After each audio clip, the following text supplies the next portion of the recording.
এদিকে কলকাতা নিউ মার্কেটের সামনে থাকা ফুটপাত জবরদখলকারীদের জন্য বড় বড় দোকান, হোটেল, রেস্তোরাঁ ও নিত্যপণ্যের হকারদের উৎপাতে প্রতিশোধিত ব্যবসায়ীদের বেচা বিক্রিতে ভাটা পড়েছে। এর আগেও নিউ মার্কেটের সামনে ফুটপাত দখলকারীদের হটায় পুলিশ।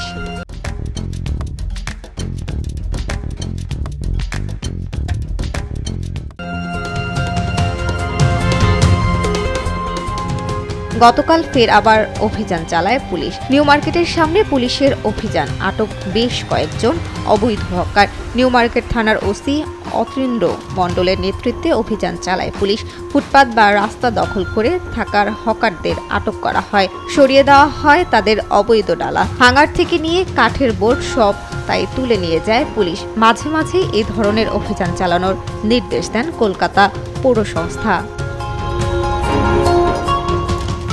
TV digital.